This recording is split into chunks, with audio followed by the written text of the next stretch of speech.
Okay, so in the last video, we ended up trying to find the surface area of this torus, and we ended up constructing this gorgeous integral that represents half. Remember, we can't forget that. That resembles half of the surface area of this torus that we're looking at here. And what we want to do is finish this problem. We want the answer. We want to find what the surface area of this guy is.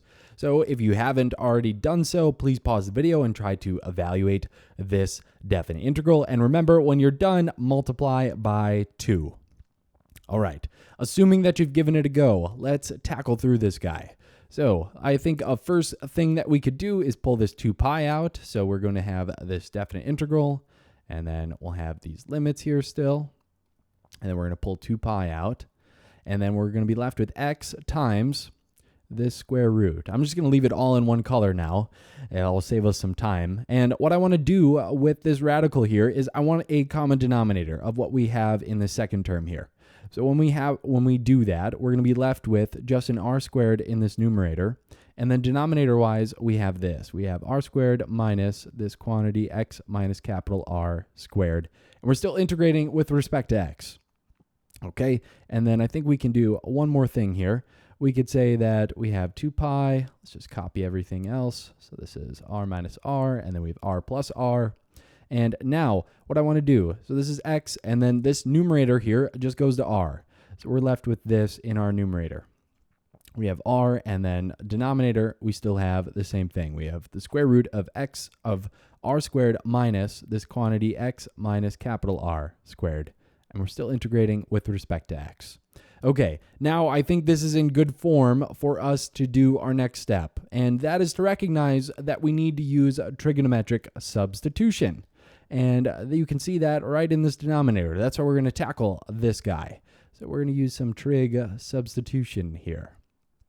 And what are we going to want to ultimately use? Like, what trigonometric identity are we going to try to leverage?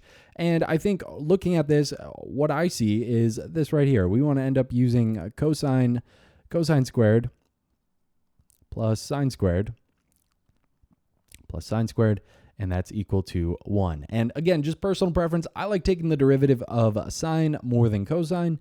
So I'm just going to end up using this fact here, that cosine squared is equal to 1 minus sine squared. 1 minus sine squared. That's what I'm going to end up using. So our trig substitution then, we're going to let this guy right here, x minus capital R, be equal to, and my trig substitution is going to be r times, so that's lowercase r times sine of u. And now that we have this, we can differentiate both sides. So we'll have dx is equal to r times cosine of u du. And now what we can do is get some new limits of integration here. So let's get some new limits of integration going. New limits. And let's tackle this upper limit here first. So our upper limit of integration. Well, up here, remember our definite integral, these limits here. So this is x is equal to capital R plus lowercase r. And throwing that into what we made our substitution to be, these capital R's are going to cancel, and we'll be left with r is equal to r sine of u. And then we want to solve for u. So u is going to be equal to, we can divide both sides, and we're going to be left with 1 is equal to sine of u. And therefore, u is equal to pi over 2. So that's our new upper limit. A new upper limit of integration. And same with lower limit. Let's look at that. We might get a similar thing to happen here. We have very similar. So we have uppercase r minus lowercase r. Throwing that in, these capital R's are going to cancel. And we'll be left with minus r on this left-hand side. So we'll be left with this. Minus r is equal to r times sine of u. And then same thing here, we'll have negative 1 is equal to sine of u. And therefore, your lower limit, u, is going to be equal to minus pi over 2. So we have these new limits of integration, and we have our substitution. And now we can throw together our new integral. So let's get that going. We're going to have now, let's make sure we got enough space here. We're going to have this definite integral now. And lower limit minus pi over 2, upper limit pi over 2. And let's just copy what we had before and substitute when we need to. We still have this 2 pi outside of our integral. So we still have this 2 pi. Okay. And then what else do we have? We have, actually, let's take this r out too. R is just a constant. So we'll take r out as well. So we'll take r out, and then we're left with this here. So we have x in this numerator, and we need to figure out what x is. So under our substitution, let's just add over this uppercase r. So we'll have x is equal to, we'll have r sine of u plus capital R. So that's what x is equal to, and that's going to be in our numerator. Let's throw that in our numerator. So we'll have, what is it? We'll have this here, lowercase r times sine of u plus uppercase R. And then we have over, what's in our denominator now? That's what we need to also figure out. What's in this denominator? So we'll have the square root of lowercase r squared minus, and then under our substitution, so that's going to be r squared times sine of u squared.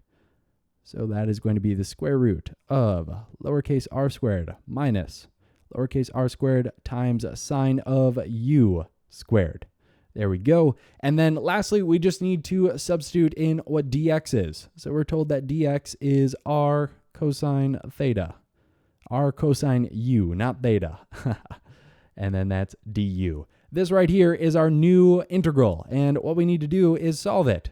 And what we can see, and this is why we made this trigonometric substitution here, we're going to get some nice cancellations, it looks like. So we have minus pi over 2, and then pi over 2. And then we have this 2 pi r chilling outside of our integral. And then we're left with r sine of u plus capital R. And then what is this denominator now? And this is kind of like the whole reason why we made this trigonometric substitution, so that we could get to this here. This is going to be, we can factor out this r squared and take it out of our radical. So that's just going to be r. And then we're going to be left with, so we did r squared, and then we're going to be left with 1 minus sine of u squared. And what is this here? This is the whole reason why this is going to be cosine of u squared. So we're left with, in this denominator, r times cosine of u, because this, we need to take the square root of all of this. So we have r times cosine of u in this denominator, and we still have r times cosine of u in this numerator, and then du. These are going to cancel. That's great. So we're making our way now. We have 2 pi r times the definite integral. We're getting close. I can feel it. And then we're going negative pi over 2 to pi over 2. And then we have r sine of u plus capital R. And then we have du. We have du. And this right here is what we have. And now we can anti-differentiate and evaluate. We can get our answer then.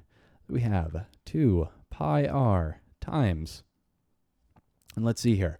Anti-differentiating this, we're going to have minus r cosine of u, and then we have plus r times u. And we're going to be evaluating this at negative pi over 2 and pi over 2. So what do we get here? What do we get here? This is it, folks. Here we go.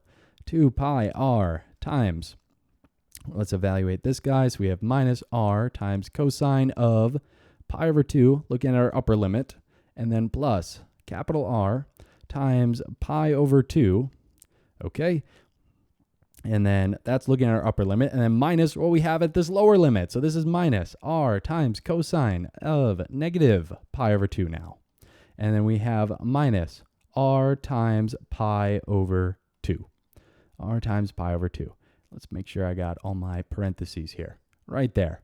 Okay, this is what we have. And what's going to happen here? Well, cosine of pi over 2, what is that? That's 0. And same with cosine of minus pi over 2. That's 0. So we get those nice cancellations there.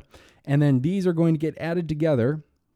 So we're going to have 2r and then times pi over 2 here inside these parentheses. And then we're still multiplying by 2 pi times lowercase r. And then what's going to cancel? These 2's are going to cancel.